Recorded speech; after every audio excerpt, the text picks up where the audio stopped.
Imagine dropping over $1,000 a night for a luxury theme park hotel.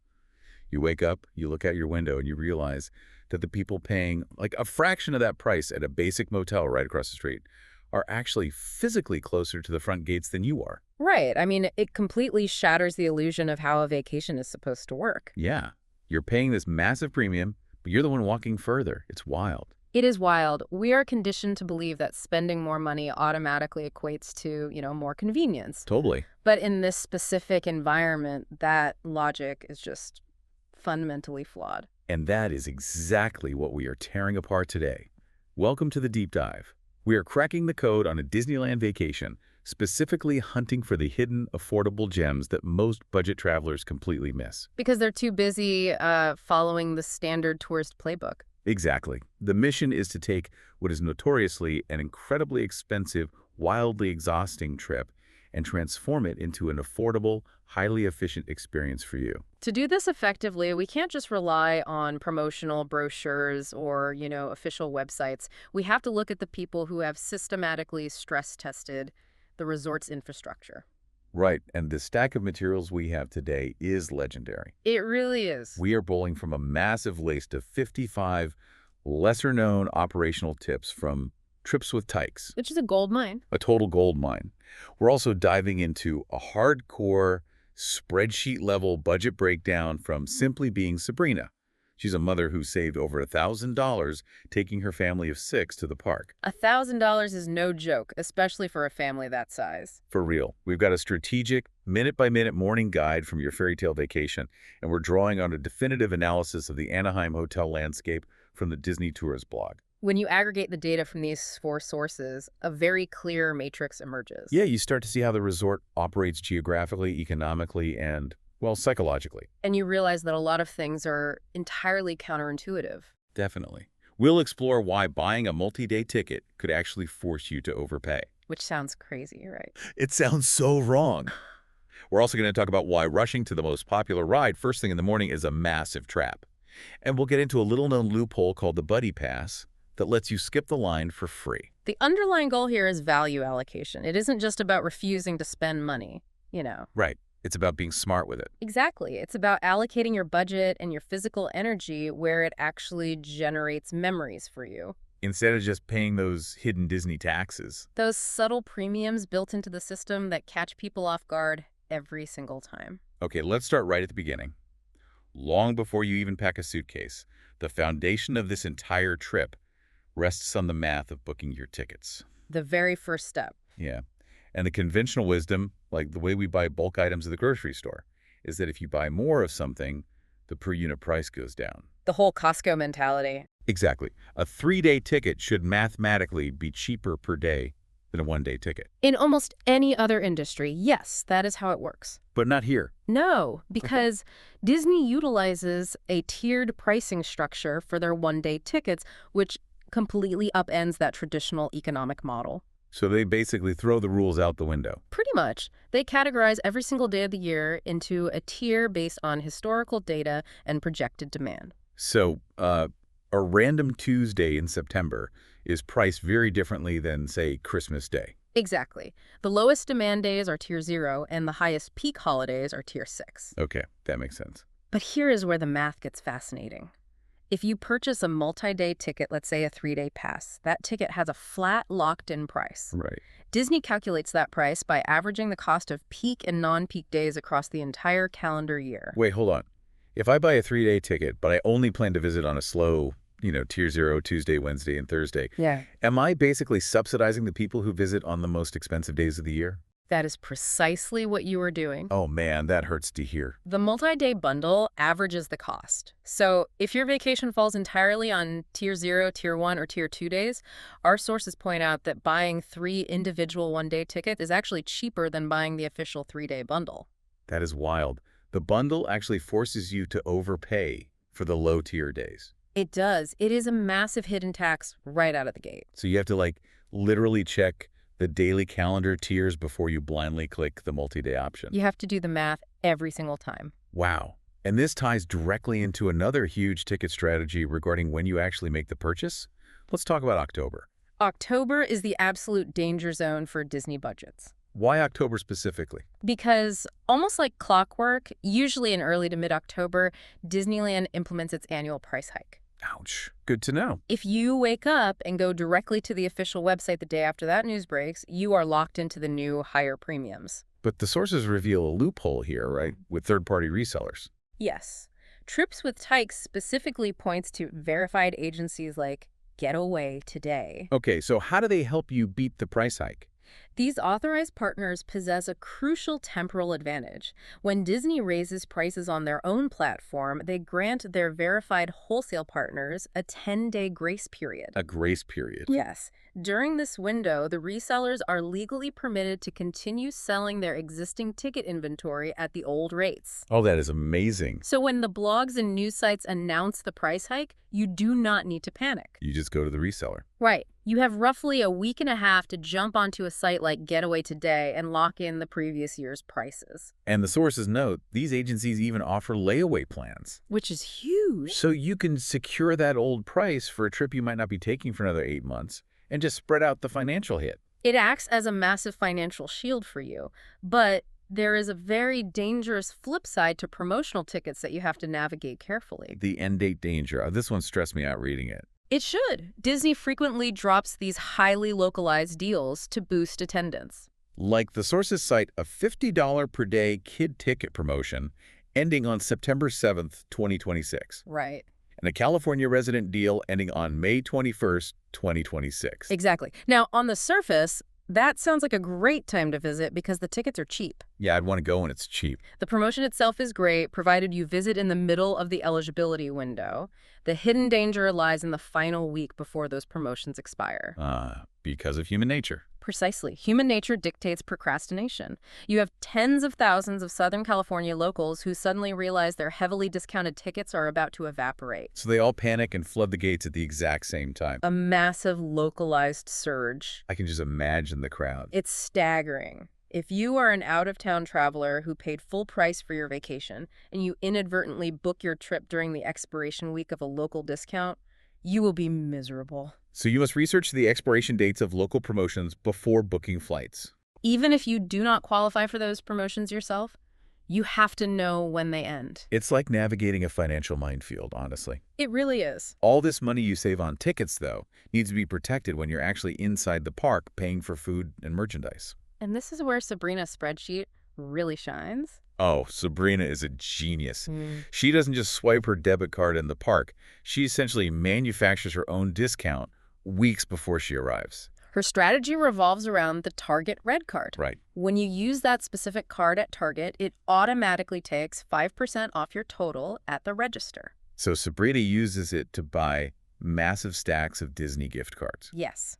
Which means she is securing a 5% discount on literally everything she buys inside Disneyland. Food, souvenirs, parking, everything. Everything.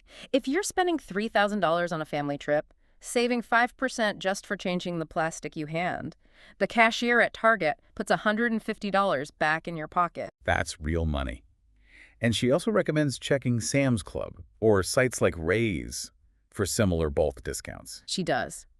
But the real genius of this strategy isn't just the purchase, it's the technological integration. Because carrying a massive stack of plastic gift cards into a theme park sounds like a total nightmare. It is a logistical nightmare. You will lose them or you'll hold up the line. Plus, Disneyland relies heavily on its mobile app for ordering food now. Heavily. And if you want to buy lunch using those discounted gift cards, the app currently does not allow you to store the card in a digital wallet like Apple Pay. Wait, really?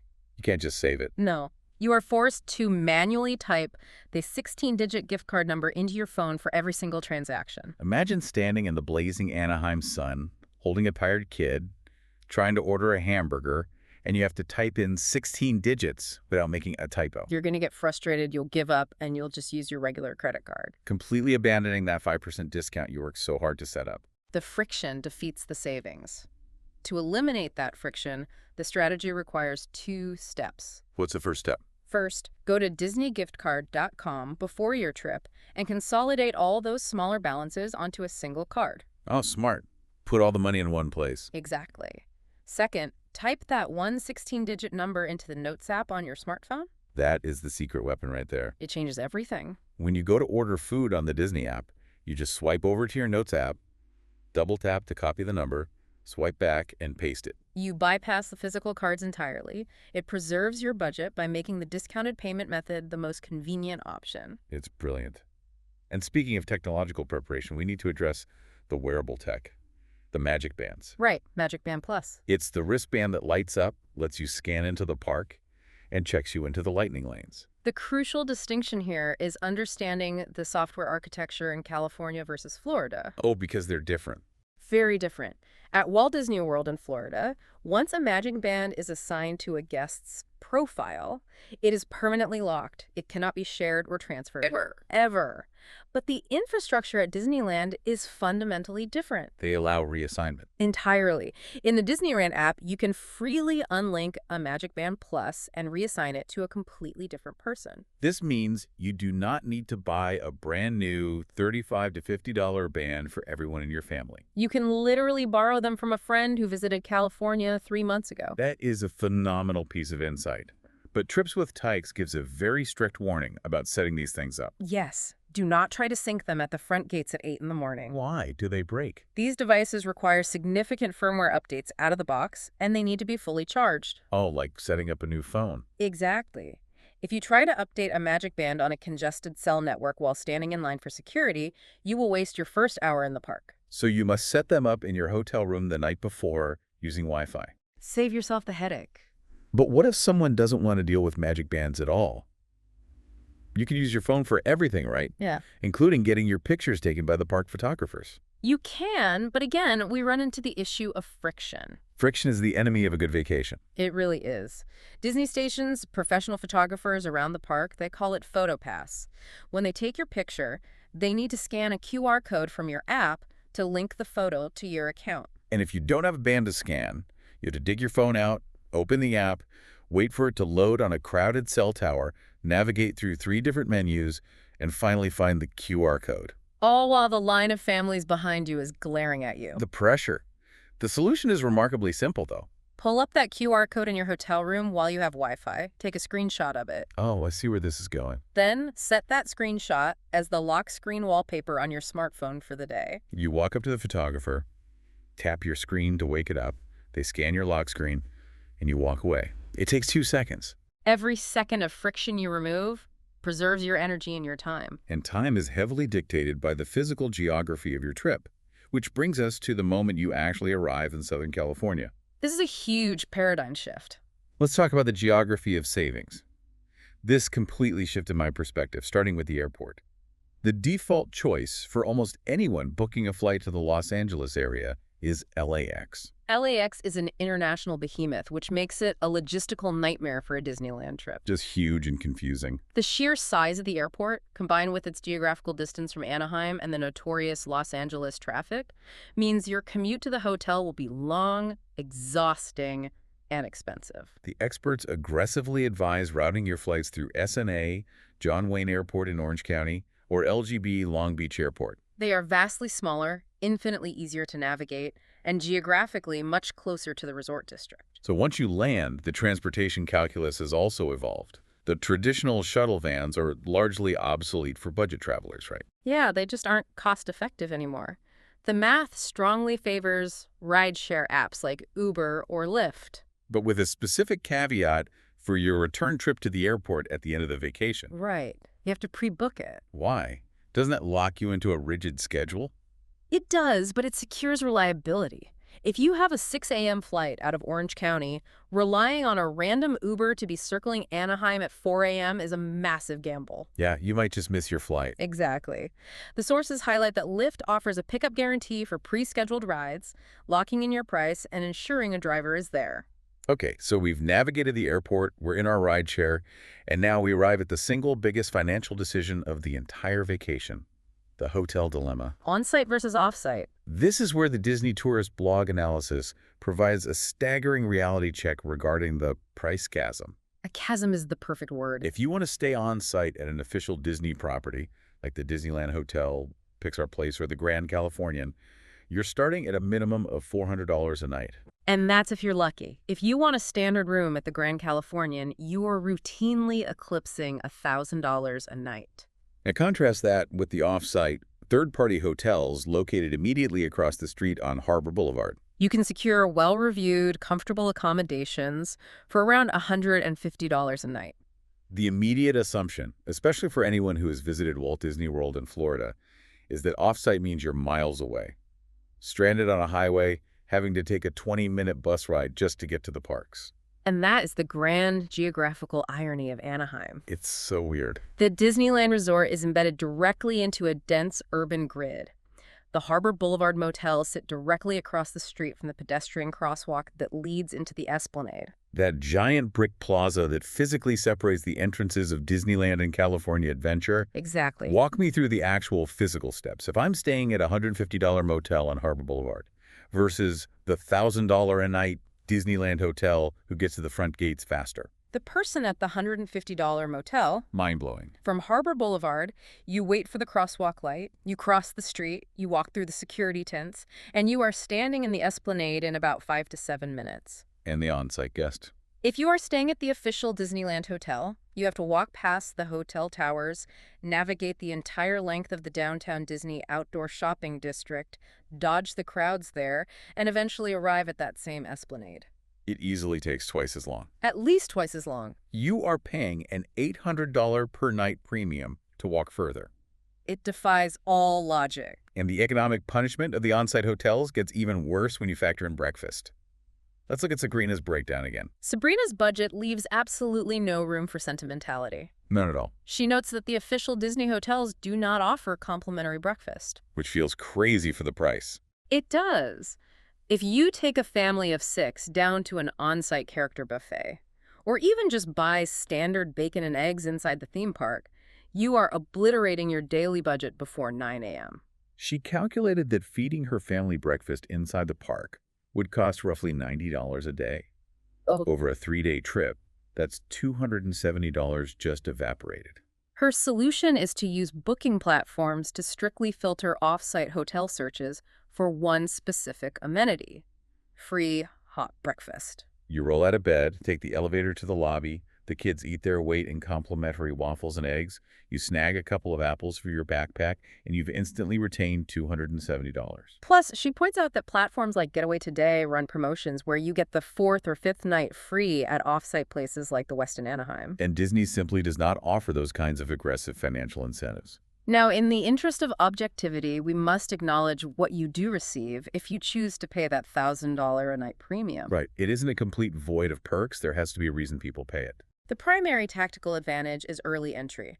Guests of the 3 official properties are allowed into the parks 30 minutes before the general public. That's pretty nice. It allows you to knock out 1 or 2 major attractions before the crowds arrive. Secondly, there is the psychological benefit of the Disney bubble. The immersive, sanitized environment where the theme extends to your bedroom. Some people really love that. And finally, the Grand Californian Hotel features a private security entrance directly into Disney California Adventure. But what about skipping the lines? In Florida, staying at a Disney hotel gives you an advantage in booking the lightning lanes, right? Yes, the digital system on your phone that lets you bypass the regular standby queues. You get an edge in California, too. No, that is another Florida rule that does not apply here. Wow. Lightning lane access rules are identical for every single guest in California. Whether you are sleeping in the penthouse suite or a budget motel, everyone gets access to the booking system at the exact same time upon entering the park. There is no on-site line-skipping advantage. None at all. Let me ask you about the reality of the area, though. You mentioned Anaheim is a dense urban grid in Southern California.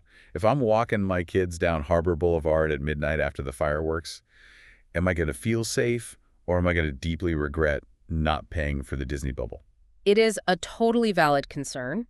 Anaheim is deeply integrated into the greater Los Angeles metropolitan area. Right, it's a real city. You will encounter the realities of any modern American city, including homelessness and busy traffic. Okay. However, the Anaheim Resort District, specifically that stretch of Harbor Boulevard across from the crosswalk, is heavily subsidized and maintained as a tourist corridor. So it's designed for foot traffic. Highly designed for it. It is brilliantly illuminated, heavily patrolled by both private security and local law enforcement. And you're probably not alone. Not at all. At midnight, you are walking back alongside thousands of other families holding glow wands and giant stuffed animals. Okay, that paints a much better picture. It is generally very safe and highly walkable.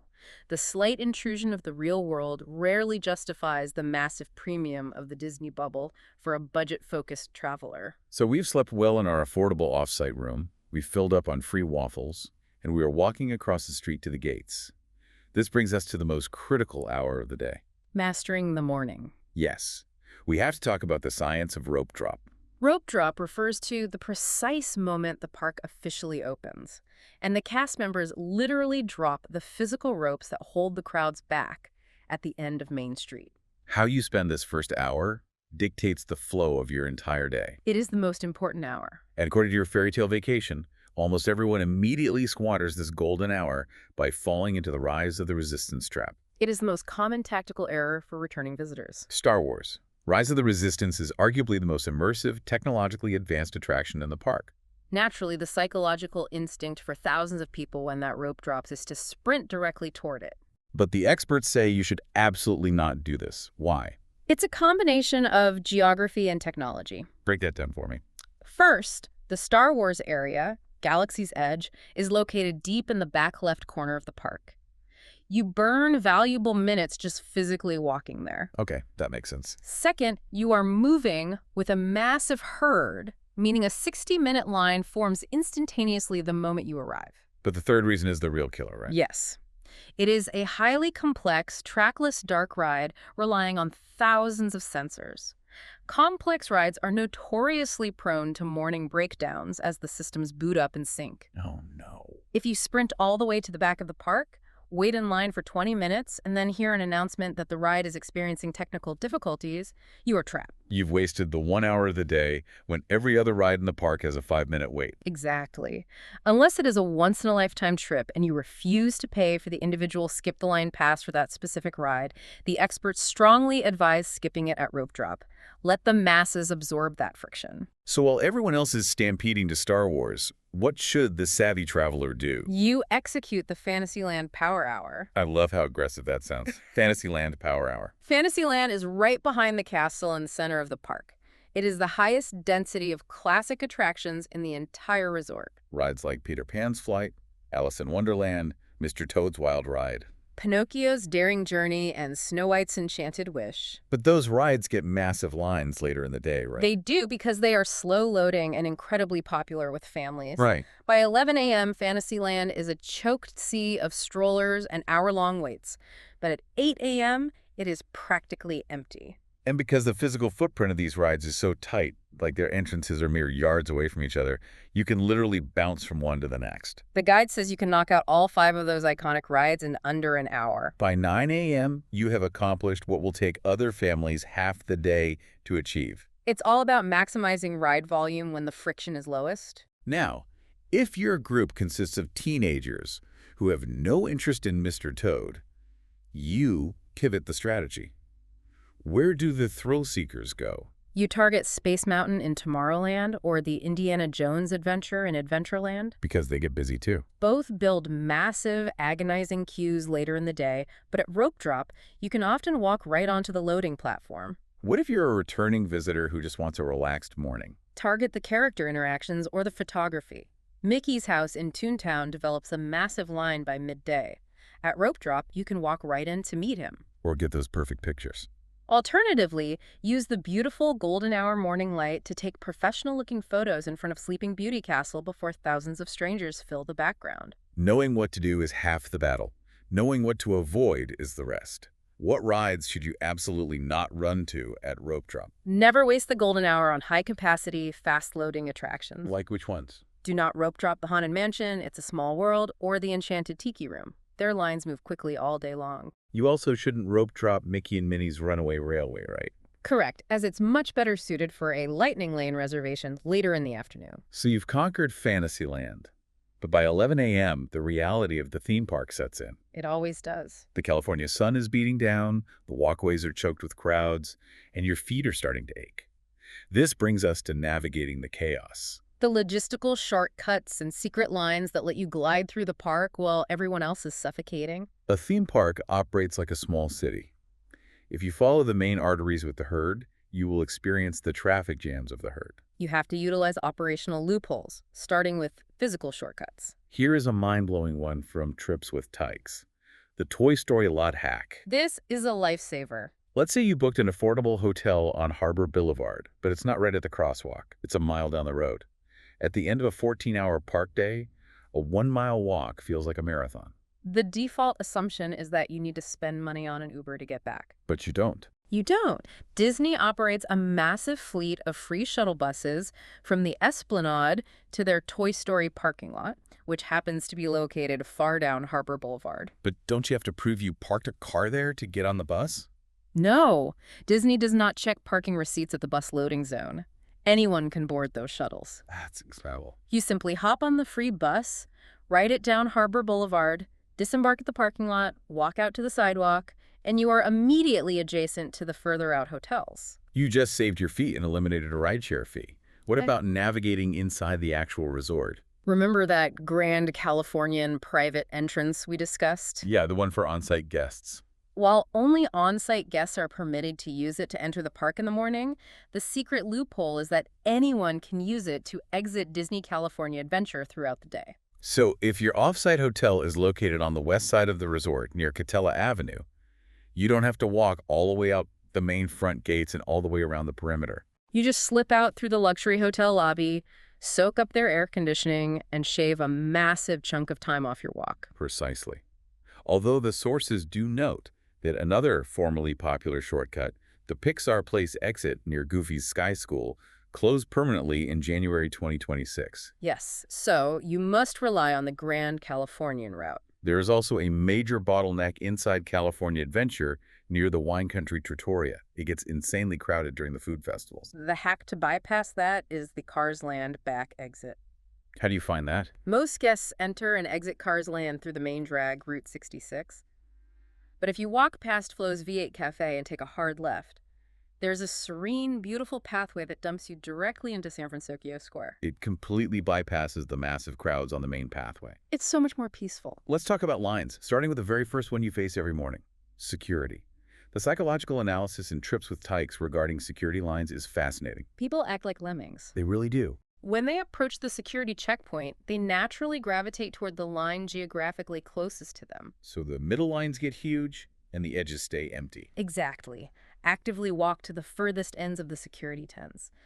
But more importantly, you must visually assess the demographic of the line you choose. What are we looking for? You want to actively avoid getting behind a family pushing a massive overstuffed double stroller. Because every single zipper and compartment on that stroller has to be physically inspected by the guards. It takes an eternity. A line of 10 adults with small backpacks will clear security much faster than a line of 2 families with massive strollers. Speaking of cumbersome items, what if a family took a ride share from the airport and had to bring a bulky toddler car seat with them? Yeah. You can't carry a car seat onto the Pirates of the Caribbean. No, you definitely can't. Disney provides a hidden logistical solution. Which is? The stroller rental counter, located out in the Esplanade, will safely store your bulky car seats all day long, completely for free. That is a massive relief for parents. You drop it off in the morning and pick it up when you call your evening Uber. Exactly. Now let's get into the most heavily guarded secrets. How to skip the ride lines without paying for the digital lightning lane system. We leverage operational inefficiencies. Sounds fancy. The first is a highly elusive offering called the Buddy Pass. This one feels like a myth, but it's real. It is very real, but highly situational. On certain rides with large vehicles, specifically Monsters, Inc. and sometimes Winnie the Pooh, the cast members often struggle to fill every single seat using the main standby line. Because families want to ride together, leaving awkward single or double seats empty. Exactly. If you are a party of 1 or 2, or sometimes a single parent with 2 small children, you can walk up to the exit of the attraction or find the cast member at the front and politely ask if they are distributing buddy passes. If they are, what happens? They hand you a physical pass that allows you to walk up an alternative queue, usually the exit, and bypass the entire line to fill in those empty spaces. You essentially walk right onto the ride for free. For free. Now, a lot of people are familiar with single rider lines, where you volunteer to be split up from your group to fill empty seats on thrill rides. But our sources emphasize that there's a strict nuance to when you should use single rider. This is a masterclass in crowd psychology. Okay, teach me. The assumption is that single rider is always faster, but the optimal window to use it is exclusively in the mid to late morning. Why not all day? First thing in the morning, the regular standby line is so short that single rider offers no meaningful advantage. Makes sense. What about the evening? By the evening, the dynamic shifts completely. The standby lines become so agonizingly long that large groups and families suddenly become very willing to split up just to save time, So they all flood into the single rider line at 7 p.m. which completely clogs the system. In the evening, the single rider line can often take just as long as the regular line. Plus, Southern California locals tend to visit after work in the evenings, right? And they are highly aggressive users of the single rider system. You want to use it at 11 a.m. Also, as a pro tip, always ask the cast member at the entrance to Indiana Jones if they are operating their secret single rider line, as it isn't always officially posted on the signs. Very true. There's one more free line skipping tool, and it's designed for families. Rider Switch. This exists for parties who have a child who is either too short or too scared to ride a thrill ride. The policy allows one adult to wait outside with the child, while the other adult waits in the regular line to ride. Then they swap. But the real hack is in the mechanics of the swap. Right. When the first adult finishes the ride, the second adult doesn't have to go wait in the regular line. They are granted access to the lightning lane to skip the wait. And the hidden gem of this policy is that Disney allows up to 2 guests to accompany the second adult. So if you have an older child who loves the ride, they get to ride it twice back to back. Once with mom in the regular line, and immediately again with dad through the lightning lane. It's a huge win for the older kid. Let me stop you here, though. We've talked about secret exits, buddy passes, and single rider nuances. If a casual listener is hearing this, they might wonder, are we breaking the rules? Why does Disney allow these loopholes to exist? It's a great analytical question. If you look at theme park management from a macro level, Disney actually relies on a certain percentage of guests discovering and utilizing these loopholes. Imagine if all 40,000 daily guests only walked on the main pathways and only utilized the standard standby queues. The physical infrastructure would completely collapse under the friction. So by having a Grand Californian exit or a buddy pass, they are creating pressure release valves. Exactly. By allowing savvy guests to self-disperse through alternative routes, they relieve pressure on the main arteries. You aren't breaking the rules. You are actively participating in their advanced crowd management strategy. They need you to do it. Okay, that makes me feel way less guilty. But you know what all this strategic walking does? What's that? It makes you incredibly hungry. Which brings us to the budget killer.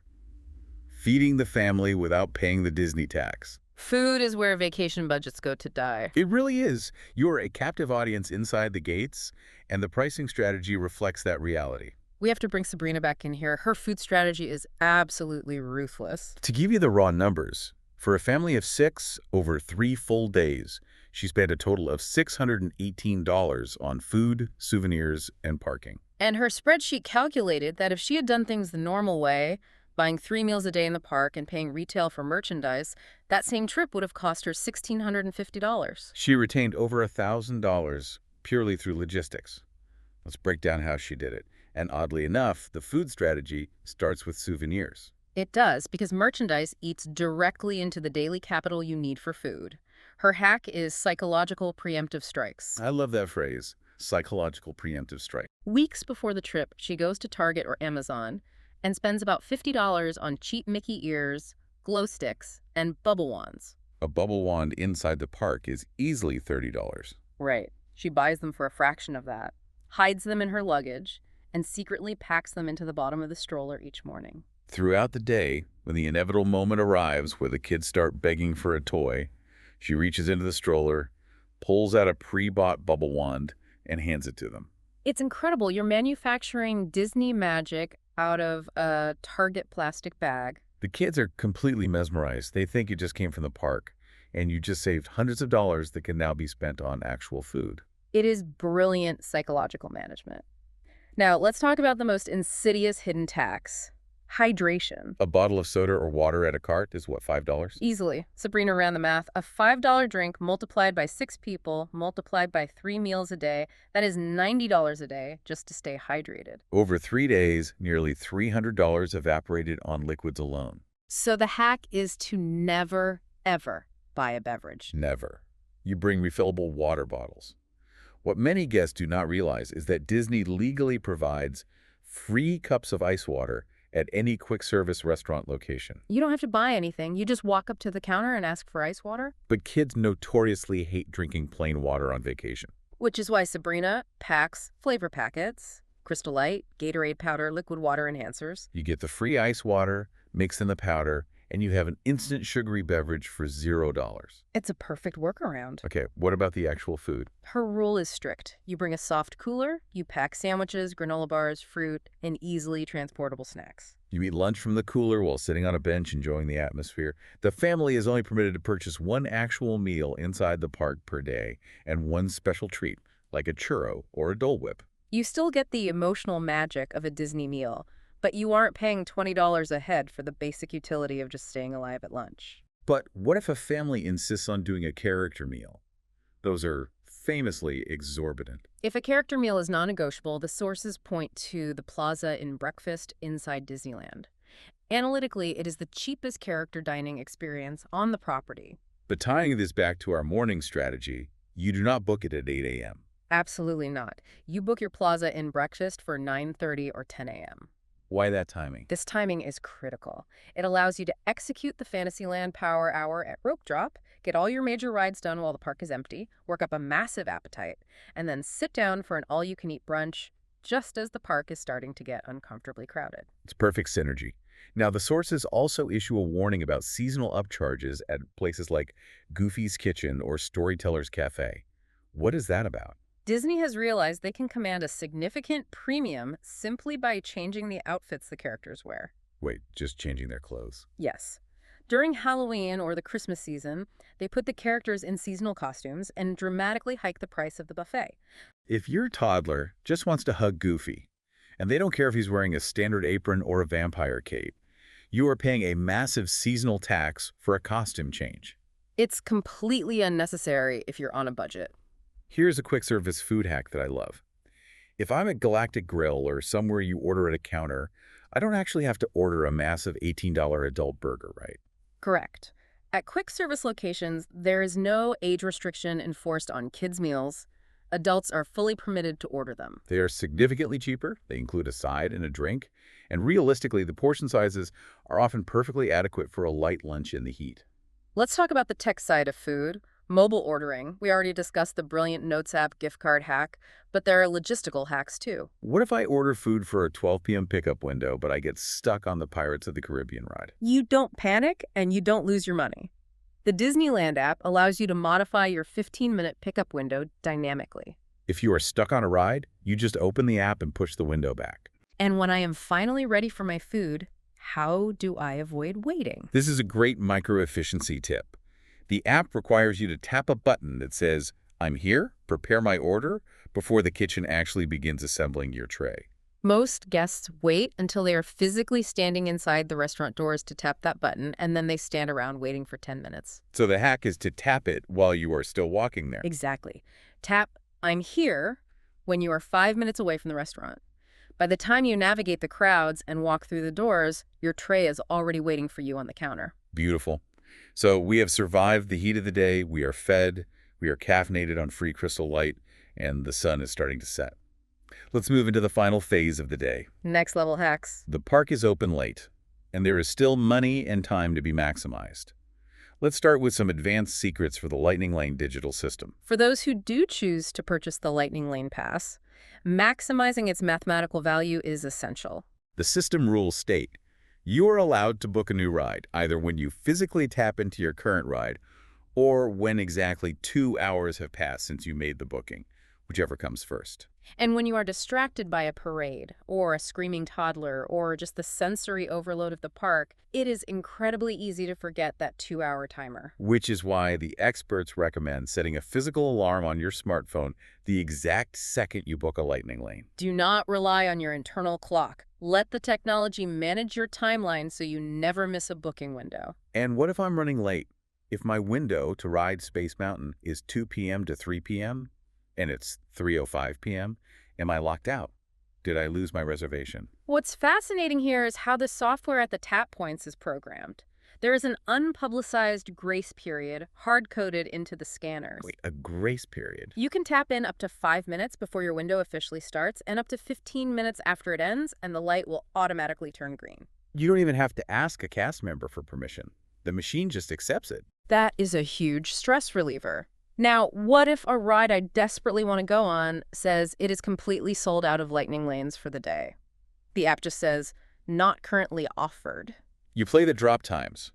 Disney artificially controls crowd flow by holding back lightning lane inventory and releasing it in batches throughout the day. They drop fresh passes. When? It isn't random. The sources indicate that Disney routinely drops extra inventory into the system at specific times, usually at intervals ending in 2 or 7. For example, 11:52 a.m. or 5:07 p.m. If a ride looks sold out, you pull out your app at exactly 11:52 and aggressively refresh the screen for 30 seconds. You will very often see a fresh batch of passes magically appear. That is basically theme park insider trading. I love it. Now, what happens if a ride physically breaks down while I have a lightning lane for it? The system will automatically detect the closure and issue you a recovery lightning lane, which acts as a golden ticket valid for almost any other ride in the park. But the hack here is that you must read the digital fine print on that pass. Because sometimes, depending on the severity of the breakdown or the time of day, the system issues a premium recovery pass. Guests instinctively assume it expires that night when the park closes.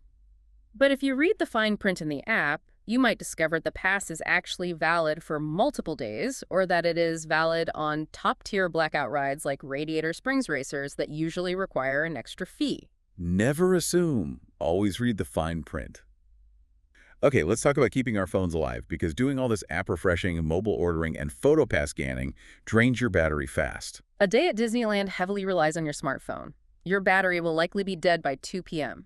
Disney recognized this and installed fuel rod kiosks, portable battery chargers all around the park. The system is great.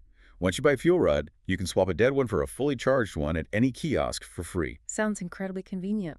It is, except that the initial purchase price of a fuel rod inside the theme park carries a massive Disney markup. The hack is to buy a multi-pack of fuel rods on Amazon weeks before your trip for a fraction of the cost. They are the exact same brand and physical shape. You bring them into the park, and the Disney kiosks will still recognize them and let you swap them for free all day long. You bypass the buy-in fee entirely. Okay, what about buying actual merchandise? Let's say it's getting late, I'm ready to buy a Spirit jersey or some ears, but the line at the Emporium on Main Street stretches literally out the door. Do not stand in that line. The Disneyland app has a feature called Mobile Checkout. It operates just like a modern grocery store. You physically pick up the shirt off the rack, use your phone's camera to scan the barcode, pay immediately with Apple Pay on your phone, and then just show a QR code to a cast member stationed at the exit to get a shopping bag. You bypass the cash registers entirely. And structurally, when should we be doing this shopping? Never during operational park hours. Never. Ride time is too valuable an asset to spend browsing T-shirts. The shops on Main Street in Disneyland and Buena Vista Street in California Adventure are designed to process the exiting crowds, so they stay open a full hour after the official park closing time. If the park closes at midnight, you can shop until 1 a.m. You maximize the rides until midnight, and you shop when the rides are closed. It makes perfect mathematical sense. Speaking of cheap souvenirs, Trips with Tykes has a really fun tip for a physical keepsake that costs literally quarters. Yes, scattered throughout the park are 3 vintage animatronic fortune teller machines.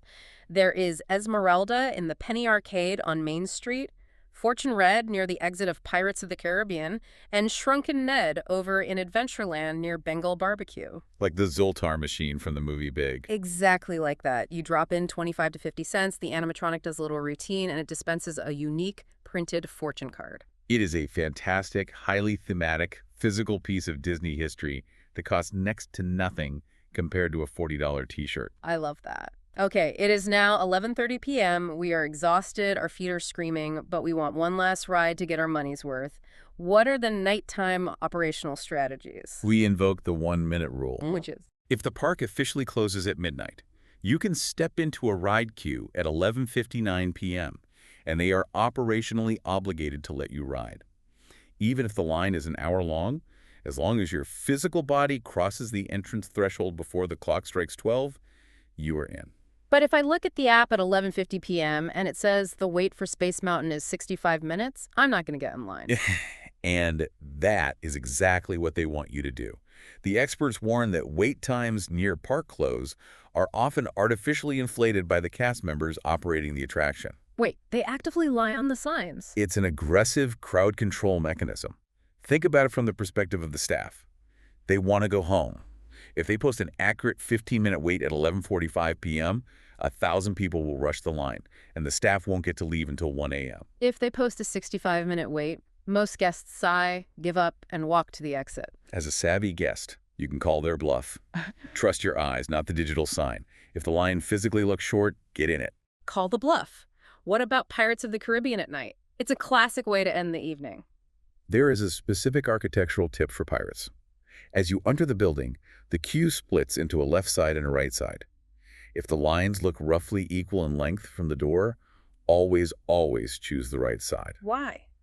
The left side features a hidden architectural bend that wraps around out of sight. It holds significantly more people and is almost always much longer than the right side, even if they look identical from the entrance point. Always go right on Pirates. Got it. And what if we want to ride Grizzly River Run in the dark, but we don't want our phones or those free souvenirs to get soaked? Most people don't realize this because they assume theme parks charge for everything, but Grizzly River Run offers 2 hours of completely free locker storage right next to the giant bear statue at the entrance. You don't have to get a dime to protect your gear from the water. That is an amazing detail. And finally, there is one more nighttime or early morning hack. And this one is pure magic. The secret guest book. This is a truly hidden gem that most budget travelers, or any travelers, completely miss. At certain attractions, specifically Guardians of the Galaxy, Winnie the Pooh, and the Storybook Land canal boats, if you are the very first guest of the day to ride, or sometimes the very last guest of the night, you can ask the cast members if you can sign the secret guest book. It's a real physical book. Yes, it's a piece of hidden, unofficial park history. It's elusive, there are absolutely no guarantees, and it depends entirely on the cast member working that day. But if you are polite and you are the first one there, you get to leave your physical mark on the attraction. That is the ultimate bragging right. Okay, we have covered a staggering amount of ground today. We learned how to manipulate the tier system and reseller grace periods to protect ourselves from ticket hikes. We shattered the Disney hotel illusion, realizing that paying $150 off-site actually gets you physically closer to the gates than paying $1,000 on-site. Plus, you get free breakfast. We dominated the morning with the Fantasyland Power Hour while everyone else was broken down at Star Wars. We navigated the chaos using buddy passes, the Grand Californian exit, and the Notes app gift card trick. We fed our families on Sabrina's legendary budget by smuggling in Target bubble wands and drinking free Crystal Light ice water. And we outsmarted the digital systems at night by refreshing the app at 11:52 and calling the cast members bluff on the wait time signs. It is a fundamentally different, much more analytical way of experiencing the parks. But if we pull back and look at the macro picture of all these strategies, it raises a really profound question. I want to leave you with a final thought to mull over. I'm ready for it. When you look at all these hacks, the 11:52 app refreshes, the secret Cars Land exits, the 1 minute to close rule, it begs the question, does Disney want us to figure this out? We often think of these tactics as beating the system, as pulling a fast one on a massive corporation. But perhaps Disney deliberately designs and maintains these operational loopholes to gamify the experience. By rewarding the super planners and the obsessive researchers with secret efficiencies, they create a fiercely loyal fan base that feels like they hold the keys to the kingdom. Next time you use one of these tricks, ask yourself, are you hacking Disney, or is Disney perfectly managing you? Oh, that is deep. That is the Matrix right there. Are you the player or are you the one being played? Either way, your wallet is much happier and your feet hurt a lot less. Thank you so much for joining us on this deep dive into the hidden affordable gems of Disneyland. Put these tactics to the test on your next vacation. See if you can outsmart the system, and let us know if you find that secret guest book. Until next time, keep exploring, and remember, the best vacation isn't the one you just let happen to you, it's the one you build yourself. See you next time.